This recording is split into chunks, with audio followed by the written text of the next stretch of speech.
විශේෂයෙන්ම ජනාධිපති අනුකුමාර දිසානායක මුල් අවස්ථාවේදී අපිට මතකයි ඔහු සාපි සම්බන්ධයෙන් කතා කළා.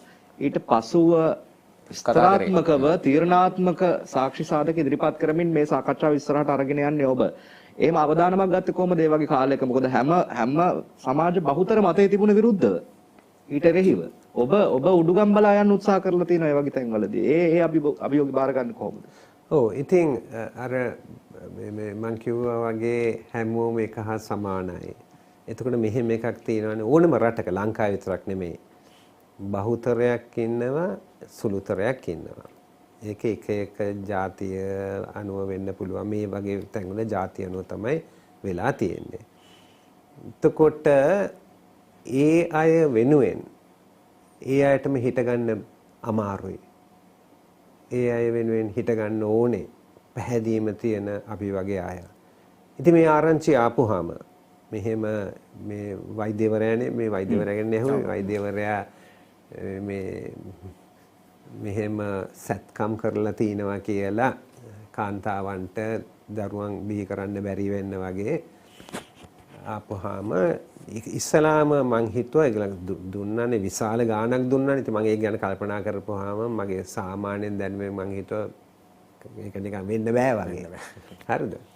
ඊට පස්සේ මම ඒක හොයලා බැලුවා. විභාග කරලා බලන්න. සාමාන්‍ය කතා කරන්න ඉස්සලා හරිද?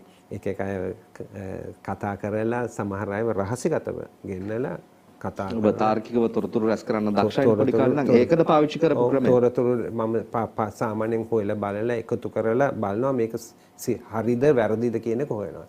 හරිද වැරදිද කියලා හෙව්වට පස්සේ හරි වැරදි තමයි වැදගත්. හරිද?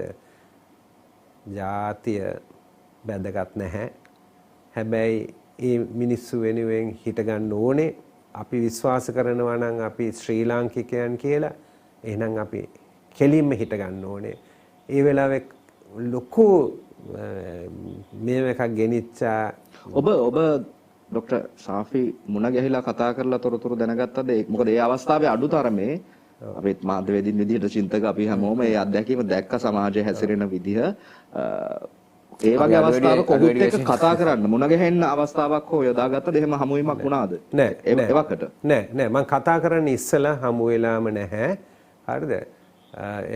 කතා කරන්න ඉස්සලා ඊට පස්සේ මට මේ පස්සේ මේ අවුරුදු දෙකකට විතර උඩදී තමයි පළවෙනි වතාවට මුණ ගැස්සුනේ. කියන්නේ ඔහුට එල්ල වෙච්ච චෝදනාවලින් ඔහු නිදහස් වුණාට පස්සේ නෑ මම ඒක මෙහෙම කිව්වොත් දවසක් මේකක් මම කතා කරලා ඔක්කොම ඉවරුනාට පස්සේ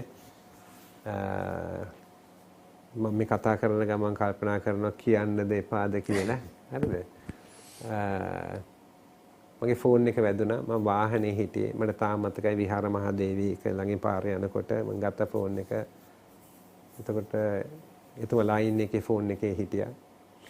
ඒලක මම අහවලා කියලා කිව්වා. ඊට පස්සේ කිව්වා මම දැන් බලාගෙන ගියා මේ මං ගැන තිබෙන වාද විවාදය ගැන පාර්ලිමේන්තුවේ. මම කෝල් කළේ කියන්න ඔබතුමා කරපු දේ ගැන ස්තුතියි කියලා කියන්න. ඒක තමයි පළවෙනි වතාව කතාවක් ඇති වුණේ අපි දෙන්න අතරේ. ඊට ඉස්සෙල්ලා කතාවක් ඇති වුණේ නැහැ.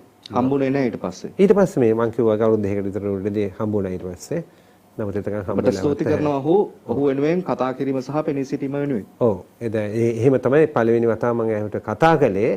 හරිද? හැබැයි අපි මේ රට ගොඩනගන්න යනවා නම් හරිනම් හරි වැරදිනම් වැරදි මගේ යාළුවෙක්ද මගේ නෑදෑ කෙනෙක්ද කියන එකත් අදාළ නැහැ.